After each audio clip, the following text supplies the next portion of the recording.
Rock ni injyana y'umuziki y'umuvuduko n'urusaku rw'ibyuma byinshi biherekejwe n'amajwi y'abahanzi basaraye, ibishyushye cyane, ikunzwe kandi na benshi baba ari abakuru kandi ikomoka muri Leta Zunze Ubumwe za Amerika. Fats Domino, Little Richard na Chuck Berry, abacuranzi b'abirabura nibo nkingi nyamukuru yo guhanga rock and roll mu mwaka w'1940. Tariki ya 19 Ukwakira akaba ari ingenzi mu njyana ya rock.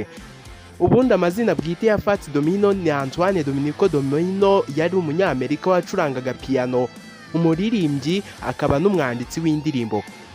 Umwe mu batangiye umuziki wa rock na roll, Domino yagurishije kopi zirenga miliyoni 65. Yavutse ku ya 26 Gashyantare 1928, avukira New Orleans muri leta ya Louisiana muri Amerika.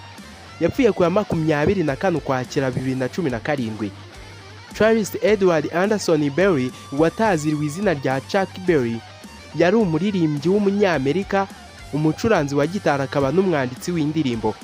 Uyu yavutse ku ya 18 Ukwakira 1926, avukira ahitwa St. Louis muri leta ya Missouri muri Amerika. Yapfuye ku itariki ya 18 Werurwe mu mwaka wa 2017. Richard Wayne Pennyman, uzwi cyane nka Little Richard, yari umuririmbyi w'umunyamerika wacurangaga piano, akaba n'umwanditsi w'indirimbo. Yari umuntu ukomeye mu muziki n'umucuzwi cyane mu myaka 70. Yavutse ku itariki ya 5 Ukuboza 1932, avukira ahitwa Macon, Georgia muri Amerika. Yapfuye kandi ku itariki ya 9 Gicurasi 2020. Amateka y'injyana ya rock agaragazwa na americanwaves.com. Avuga ko iyo njyana yatangiye gukundwa n'abatari bake nyuma y'intambara ya kabiri y'isi yose. Nk'uko bitangazwa na iHeartRadio, impamvu zimwe na zimwe tariki ya 19 Ukwakira ari ingenzi mu mateka y'injyana ya rock ni uko mu mwaka w'1968 umucuranzi wa gitari w'imyaka 18 witwa Peter Frampton yacuranze mu gitaramo cyabereye i Londres. Nyuma gato yinjiye mu itsinda ryitwa Humble Pie ryo mu Bwongereza. Mu mwaka w'1974 itsinda ryo muri Canada ryitwa Bachman Turner Overdrive ryageze ku rutonde rwa mbere muri Amerika, hamwe na alubumu ya gatatu ya studio Not Fragile yakozwe n'itsinda rya rock ryitwa Bachman Turner Overdrive. Mu mwaka w'1993 Pearl Jam yasohoye alubumu ya kabiri y'itsinda ryiswe Visi. Yari ifite umuziki wo hambere harimo nk'abakera nk'umukobwa, umugore ukuze ndetse n'izindi. Mu mwaka wa 2004 hasohotse amajwi ya filime Alfie. Indirimbo nyinshi zikorwa na Mick Jagger n'izindi zakozwe na mugenzi we Dave Stewart.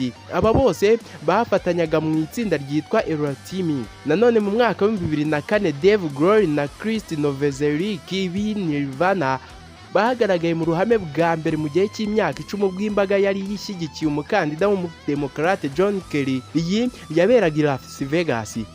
Mu mwaka wa 2005 umuririmbyi Paul David Hawson wahawe akazina k'akatazirano ka Bono yasagiye na Perezida George W. Bush muri White House, aho baganiriye ku bijyanye no kurwanya sida. Abandi bahanzi n'amatsinda yakomeje iyo njyana ya rock harimo na Sam Roberts w'umunyakanada, Gerard Gundman w'umudage, Carlos Alberto Garcia Monero wo muri Argentine. Itsinda rya The Rolling Stones ryo mu Bwongereza rigizwe na Brian Jones, Ian Stewart, Mick Jagger, Keith Richards, Dick Taylor, Mick Chest, Cortez Thompson w'umunyamerika n'abandi. Abo bose baryiyunzeho batangira umuziki wabo mushyashya.